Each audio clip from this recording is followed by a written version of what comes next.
Bonjour, c'est Yann du blog meublepapa.com. Eh bien, écoutez, bienvenue dans cette nouvelle vidéo. Alors, je n'avais pas forcément prévu de faire une vidéo ce matin, hein. Voilà, j'ai un décor un petit peu original et un peu particulier, je l'admets. Bon, simplement, je voulais revenir sur des points qui ont été mal compris, je pense, notamment dû à la vidéo de Sébastien Ascon, loueur en courte durée et même expert en courte durée. Donc, je vais revenir sur deux points qui sont très importants, hein, que vous allez facilement comprendre notamment. Et en même temps, je vais essayer de répondre à la question qui m'a été posée par Christian Enola et Carif. Alors, je vais faire un panaché dans cette vidéo pour répondre à ce qui m'a été demandé. Je pense que même si la question a été posée d'une autre manière, l'incompréhension elle est au même endroit. Donc, ça se passe tout de suite après le petit jingle.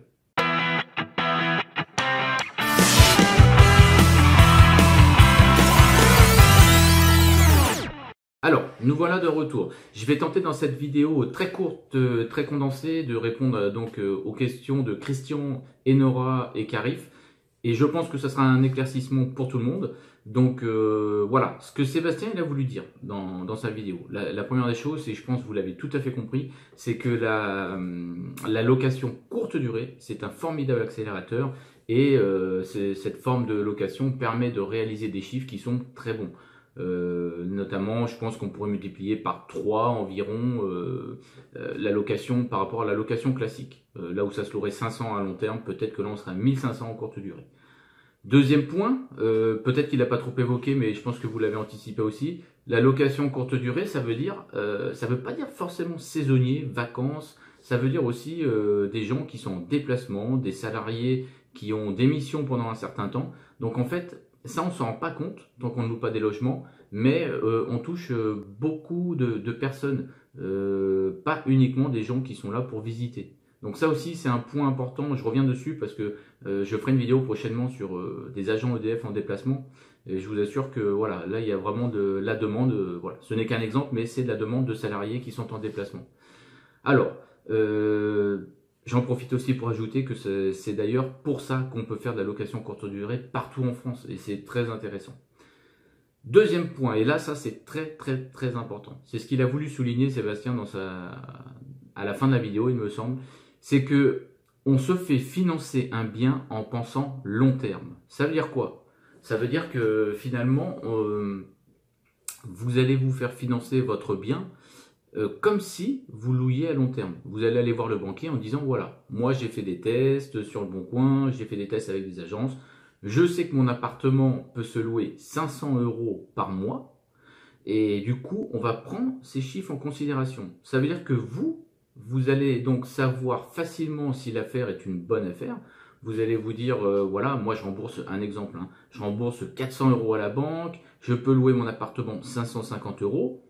Là, je pense que quelque chose près, on doit être dans la règle des 70. Donc là, c'est une bonne affaire. Et là, je vais proposer ce dossier écrit au banquier. Et lui, là, il voit clairement, et d'ailleurs, lui, il s'appuiera sur cette règle des 70. Donc là, il voit clairement que votre affaire, c'est une bonne affaire, que si vous louez à long terme, ça s'autofinance très largement, vous avez même un petit retour positif. Mais vous, ça n'empêche que dans votre idée, vous allez faire de la location saisonnière. Et ce chiffre, vous allez l'augmenter. N'empêche que votre plan, votre stratégie, elle est établie en fonction de cette location en longue durée. Ça, c'est très important. Je vous reprends l'exemple de Sébastien.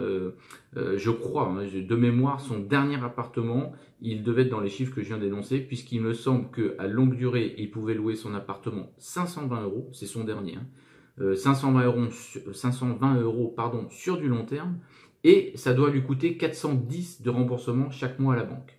Donc je crois que là, il est pas mal dans la règle des 70, mais lui, son idée, clairement, c'est de faire de la location à courte durée, puisqu'il sait qu'il va dégager aux alentours de 1900 € avec la courte durée. N'empêche que, si demain, Sébastien, il décide d'arrêter, si la mairie décide de dire non, on ne fait plus du saisonnier quand on est un particulier, il aura toujours cette solution de faire de la location classique et il sera encore dans des chiffres qui seront très intéressants. Voilà.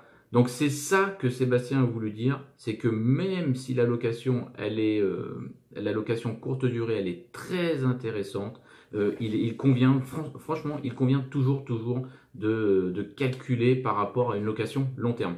Alors, je suis insistant, mais quand j'ai lu vos questions, je me suis rendu compte que ce n'était pas très clair. Donc, j'espère l'avoir été un peu plus. En tout cas, sachez que beaucoup de gens, c'est pour ça que c'est important de le souligner, beaucoup de personnes partent de la location saisonnière en se disant ouais, cet appartement 130 000 c'est une bonne affaire. Voilà, en faisant les calculs, je me rends compte que je rembourse 900 € à la banque, que ça m'en rapporte 1005 quand je fais de la location saisonnière. D'accord, mais si demain la location saisonnière se stoppe, ce qui se passe c'est que vous allez continuer à rembourser 800 ou 900 € à la banque et vous allez le louer 5 ou 600 €. Donc là, vous aurez 300 € à sortir de votre poche. Donc, il vaut mieux anticiper et prévoir différents styles de location et toujours s'appuyer sur la location à long terme pour faire ses calculs de départ. Donc, moi, si je dois faire une conclusion, je résume en deux choses. La location saisonnière, c'est un formidable accélérateur. Ça permet de générer de l'argent, beaucoup d'argent chaque mois et de dégager le surplus d'argent, surtout celui qui vous reste. Par contre, ce n'est qu'un accélérateur. Ça veut dire que on ne le prend pas en compte en point de départ pour acheter un appartement. On s'occupe du long terme et on fait comme si on allait louer à long terme. Et d'ailleurs, un banquier qui fait bien son travail, si vous arrivez avec un dossier monté en précisant que vous allez louer tant en saisonnier, il devrait être en mesure de vous le refuser et de dire ouais mais attendez, vous n'êtes pas sûr, vous connaissez pas le nombre de vacanciers qui vont venir. Voilà, parce qu'en général, ils connaissent pas forcément tout ce qui se passe en courte durée. Donc, vous faites votre plan avec un montage sur du long terme. Je vous dis à très bientôt, c'était Yann du blog Meublé Pas à Pas et je vous invite vraiment à vous abonner à ma chaîne YouTube et à continuer à vous poser vos questions, c'est très important. Là, je pense qu'on a un exemple concret. Quand vous me posez une question et que je me rends compte que c'est pas clair, ça me permet d'intervenir rapidement. Et au moins, voilà, on s'enlève des choses négatives de la tête et on avance. Et bien écoutez, je vous dis à très bientôt et merci de m'avoir écouté.